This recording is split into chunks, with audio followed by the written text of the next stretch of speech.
Hi Aries, welcome to Higher Source Tarot for your January 2022 tarot reading. Can you believe that already? This is a reading for all Aries, Sun, Moon, Rising, and Venus. Thank you to all of you for your support. It's just amazing. I think of you every day. I send you love, positive energy, and we'll keep going here. And if you're new to the channel, welcome to you. I post new readings every Friday, then again on Monday. So if a reading doesn't resonate, come back in a couple of days. You could also check different parts of your chart. Those are very relevant also. Fridays are always a general reading. Mondays are different every week. So today's reading will be a more detailed Celtic cross style reading. Other weeks I do a love reading. I did a 2022 year predictions reading, and that's fun. So if you like tarot and you like the channel, I'd love to invite you to subscribe to Higher Source Tarot. All right, what advice do you have for Aries, Sun, Moon, Rising, and Venus? What does Aries need to know, please, for the best and highest good of all concerned with Aries? Messages for Aries, please. All right, so we will begin here with the tarot, and then we'll have the Angel Answers Oracle cards. Current situation, we've got the Queen of Cups, and the immediate influence is the Two of Cups.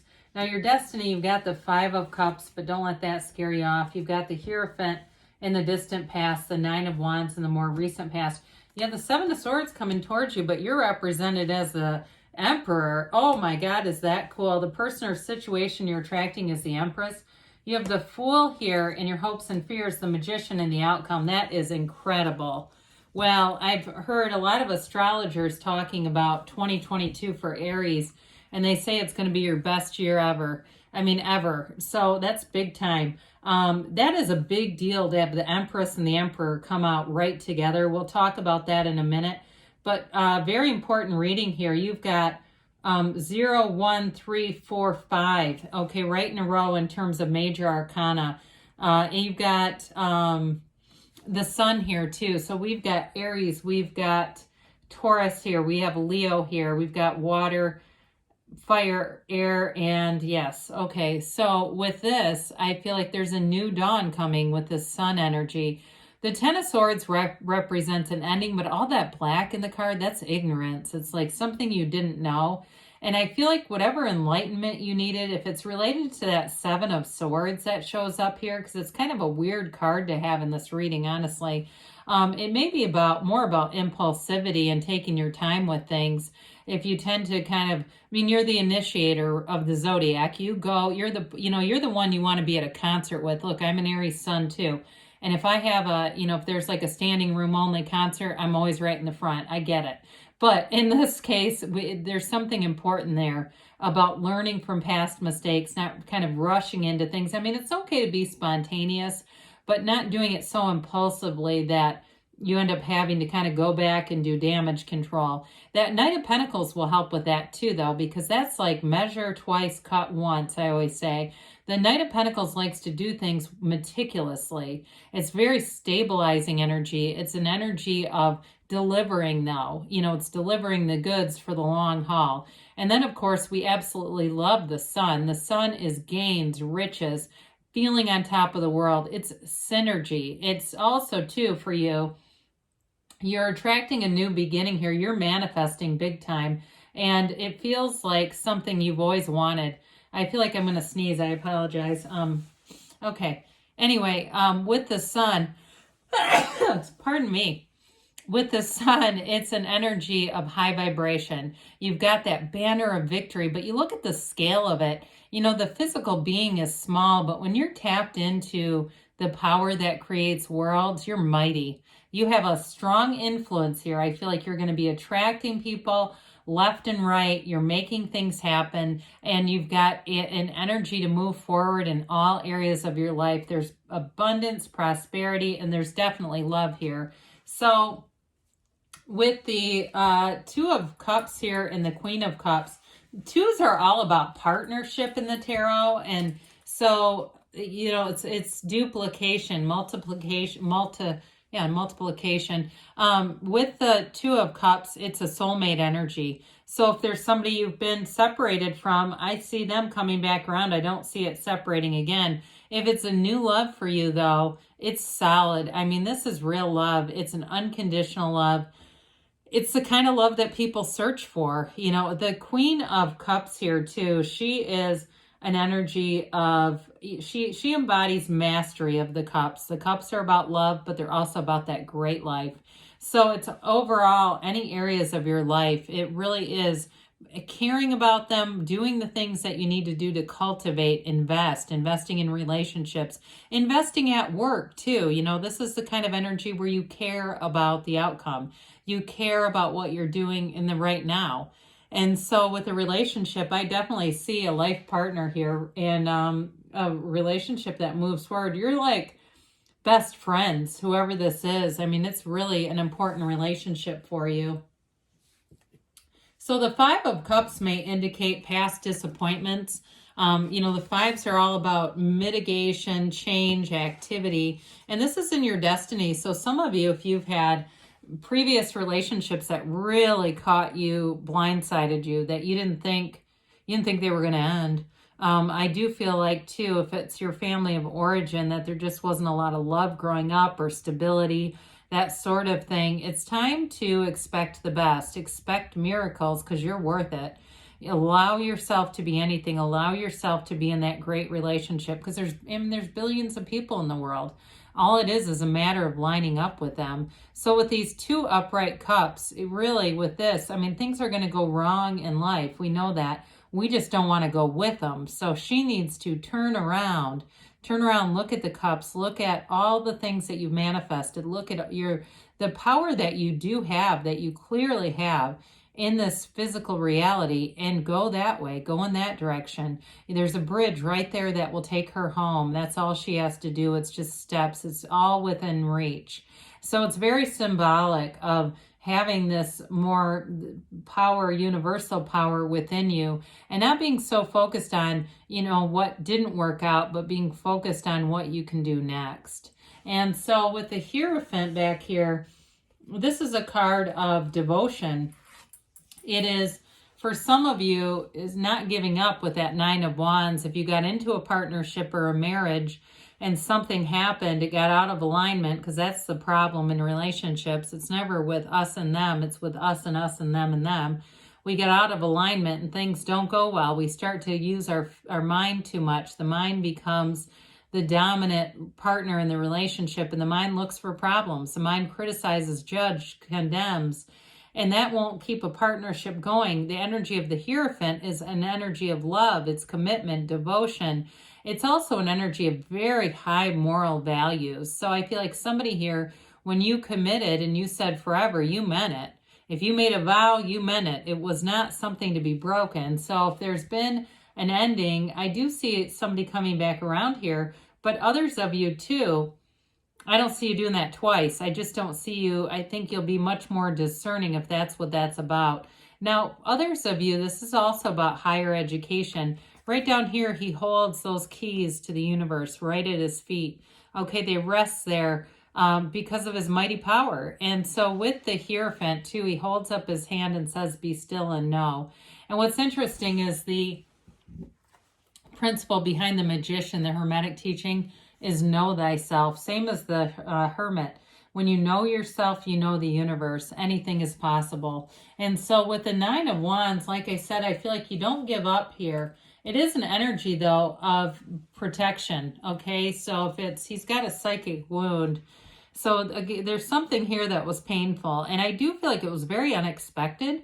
If it was something more like a job loss or something like that, I do feel like they're going to, whoever this is with the Seven of Swords, they may be coming back around to try to mend fences, but I just don't think that they've got, you know, they've not thought it through all the way. With this is deep wound. I mean, this is not just, you know, hey, let's go grab coffee and I'll say I'm sorry and blame my choices on somebody else.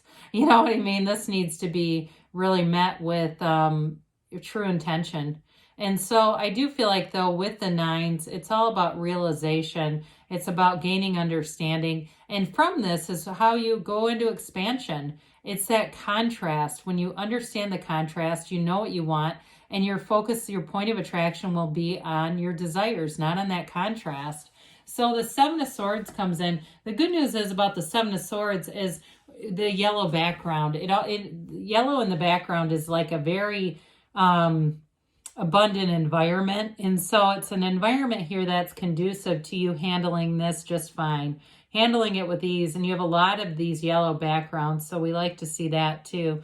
The Seven of Swords can be a very hasty departure, like I said. It can also be very poorly thought out decisions, so be careful with that you don't take on this energy and embody impulse or lack of impulse control and doing things and then going, oh, Jesus, I shouldn't have done that.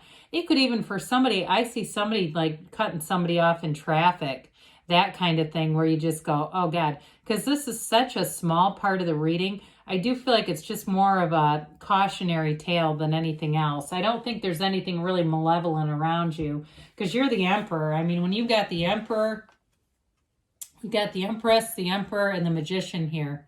I mean, this is powerful energy. This is an amazing energy, and it's you, okay? So with the Emperor, you are in your own energy. This is attainment. He's nobility in the tarot, so it's attracting money, success, any new endeavors. If you've been thinking 2022 is the year I'm going to start my YouTube channel, I see somebody doing a channel about cars.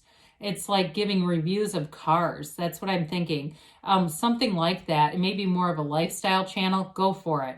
With the Emperor, you don't have anything to lose, and he wins. He plays to win. Now, he does play by the rules, though. Okay, so this is not stealing content. This is not taking over higher source tarot. Okay, don't be playing that.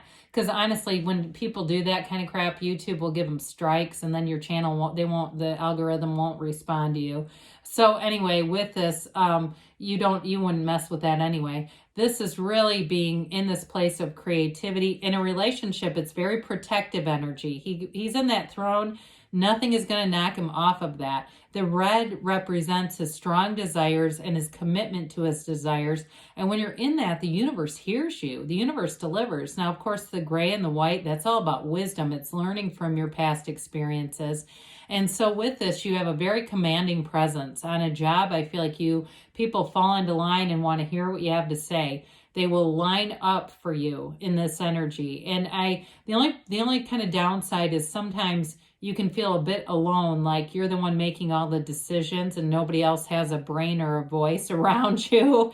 They just kind of nod. It's like a bunch of bobbleheads staring at you. That would be the only downside of that, because it's really a commanding presence. Now, in this, we've got this pool of consciousness, right? It starts with the High Priestess. It runs down the Empress and into the Emperor, okay? So it is telling you not to allow logic, because the Emperor is very logical energy, not to allow that to be completely in command of everything. Still meditate, still be in that place of knowing you're more than this physical body. So this is who you're attracting. I feel like whoever it is a dynamite couple. It's two people. I mean, that Emperor never takes his eyes off his Empress.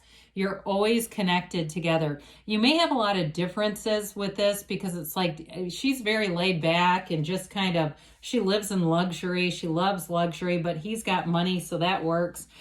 He also, too, I mentioned they're always connected. This staff represents her energy, okay? That's what that symbolizes. But anyway, back to her. Whoever you're attracting, they may be very creative, very open-minded. This is somebody who's very open to new experiences, trying new restaurants, going to concerts for bands they don't even like. You know what I mean? They're half full, the glass half full kind of energy. It is an energy, they're the mother and the father of the tarot, so it is an energy of fertility. It's making a family together. It's making a future together. It's building up success, and there's abundance all the way around this. There's an energy field that moves this forward. There's no resistance here at all. This whole reading is about growth and gain. And so with the energy of the Fool here, we absolutely love this. This is your soul. That's the whole point of the major arcana. It's your soul on this hero's journey. And so you've got this little white dog as your guide. And so you're being divinely guided. You've got your guides around you. You can't make a wrong move here. It's all about a brand new, fresh, clean slate. It's new energy coming in. You're full of enthusiasm, optimism, excitement, taking adventures, going on trips. There's nothing that will stop you here. And the other thing too, you got the sun in this card. You have the sun a couple of different times here. You stand in the sunlight of the spirit. And so you're in this place where people feel that authenticity. And that's what's attracting them. You're attracting very high vibrational people. And of course, with the magician, the great transformer, this is law of attraction energy. You're in the high vibrational place. Your thoughts become things. All you have to do is feel like it's already there. That neighborhood you want to move into, drive through it like you're on the way home. Drive through it. I mean, we don't want to, park the car and walk into anybody's house, but, really feel like this is what it would be like to own this house, or this is what it would be like to have this car, and know that it's yours. Know that it's available to you. In terms of a relationship, it's everything you wanted right here, and it's all coming forward. So I could have talked for an hour on this reading. It really is magnificent. You have, there's lots of astrologers making predictions, and I'm not an astrologer, but they're very positive predictions like we talked about earlier. Allow it to be so. I feel like what is meant for you won't miss you. And when you hear those predictive readings, they come from somewhere. It's like not just a coincidence. You call it forward. Now, of course, some of you might get off of this and go seek them out, and that's okay too. I feel like if you're given that nudge, sometimes we say, I want more about that. You've got helpful people here, so all the right people showing up. Meditation brings answers, okay? We talked about that. Be assertive, shouldn't be too hard as the Emperor. You've got take action. Again, the Emperor, that's all about action, and the Magician, because you have a yes. So great things are on the way for you, Aries. I love you, and I'll be back again soon.